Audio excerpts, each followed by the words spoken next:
জীবনে যত সুন্নাহ মানবেন, রাসূল সাল্লাল্লাহু আলাইহি ওয়াসাল্লামের সুন্নাহ আছে যেখানে বরকত আছে,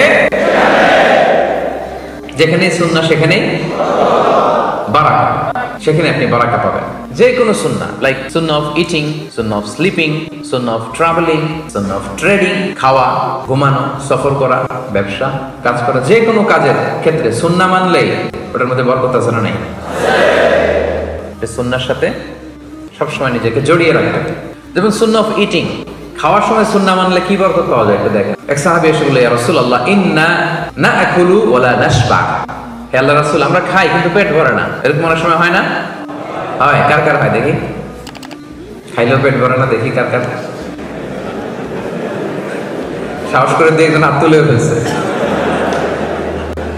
ঠিক আছে, সৎ সাহসের জন্য ধন্যবাদ। হতে পারে যারা কাজ করে বেশি, চিন্তা করে বেশি, ক্ষুধা লাগে। নট নেসেসারি যে আপনার অনেক দৌড়াইতে হবে, এক্সারসাইজ করতে হবে না। আপনি ব্রেন স্টর্মিং করলে ক্ষুধা লাগবে। আমি নিজেও ফিল করি, যখন কোনো কিছু নিয়ে খুব ভাবি তখন ক্ষুধা লাগে, এটা হয়।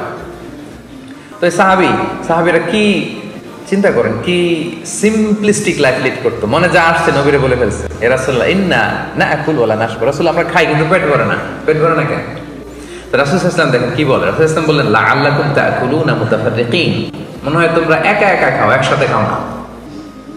মনে হয় তুমি একা একা খাও, মেবি ইউ ইট অ্যালোন, একসাথে মনে হয় খাও না।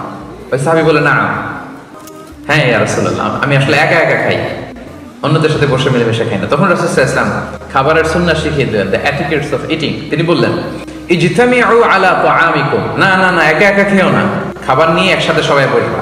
ওয়াযকুরু ইসমাল্লাহি আলাইহি, খাওয়ার আগে বিসমিল্লাহ বলবা। ফাইন্নাহু ইউবারাকু ফি, তাহলে তোমাদের খাবারে বরকত ঢুকায় দেওয়া হবে।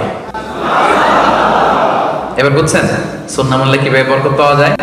দেখেন, খাওয়ার ক্ষেত্রে আরো রাসূল সাল্লাল্লাহু আলাইহি ওয়াসাল্লাম কি ইনস্ট্রাকশন দিয়েছেন। তিনি বলেছেন, আহাব্বুত তাআমি ইলাল্লাহি মা কাসরাত আলাইহিল আইদি, আল্লাহর কাছে সবচেয়ে প্রিয় খাবার ওইটা যেই খাবারে অনেকগুলো হাত পড়ে।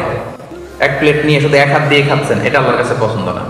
একটা খাবার নিয়ে অনেকগুলো মানুষ বসে চারদিক থেকে নিয়ে নিয়ে খাচ্ছে, এই খাবারটা আল্লাহর কাছে বেশি প্রিয়। সুবহানাল্লাহ। তাহলে একা একা খাবেন না, বাসায় যে স্ত্রীকে নিয়ে খাবেন, ছেলে মেয়েদের নিয়ে খাবেন, বাবা মাকে নিয়ে খাবেন, বন্ধুদের একসাথে খাবেন। এবং খেয়াল করে দেখবেন, একা একা খেলে যে টেস্ট পাওয়া যায়, কয়েকজন মিলে খেলে এটা টেস্ট বেড়ে যায় কয়েক গুণ। কি বলেন? পারে না? বাড়ে। দেখবেন, খেয়াল করে দেখবেন, তাহলে বেশি বরকত।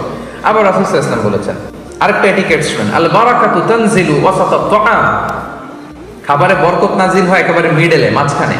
এক প্লেট খাবার, মাঝখানে বরকতটা আগে নাজিল হয়, সেখান থেকে ছড়ায়। ফাকুলু মিন হাফিয়াতি, তোমরা চারিপাশ থেকে খাও, মাঝখান থেকে নিও না। ওয়ালা তাকুলু মিন ওয়াসাতি, মাঝখান থেকে উঠাবো না।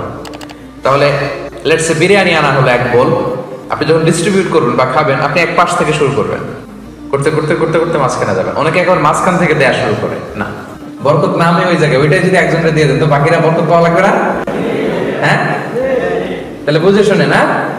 আচ্ছা, মাশাআল্লাহ, এই তো বুঝতেছেন। আরো কি বলেছেন রাসূল সাল্লাল্লাহু আলাইহি ওয়াসাল্লাম, তুআমুল ওয়াহিদি ইয়াকফিল ইসনাইন। দেখেন আমাদের ইসলামিক ভ্রাতৃত্ববোধ কত সুন্দর। একজনের খাবার দুইজনের হয়ে যায়, রাসূল সাল্লাল্লাহু আলাইহি ওয়াসাল্লাম বলেছেন।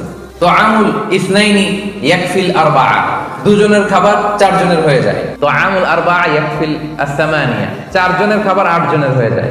এটা আমাদের ভ্রাতৃত্ববোধ। একটা বঙ্কুস চাইলে দুজনে খাওয়া যায় না? কথা কন না কেন? নাসি গোরেং আয়াম, মজা করে খায়াম। তো নাসি গোরেং আয়াম নিয়ে আসছেন আপনি এক বক্স, এটা দুজনে মিলে খাইলে হবে না? হবে না? এটাই শিখেছে ইসলাম আমাদের।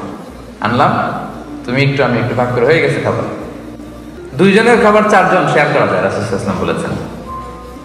চারজনের খাবার আটজন শেয়ার করা যায়। আলহামদুলিল্লাহ পড়েন।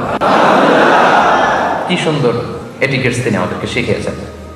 তাহলে আমরা জানলাম, এটা তো শুধু খাওয়ার ক্ষেত্রে আমি বললাম, এরকম সব কিছুর ক্ষেত্রে রাসূল সাল্লাল্লাহু আলাইহি ওয়াসাল্লামের সুন্নাহ আছে না?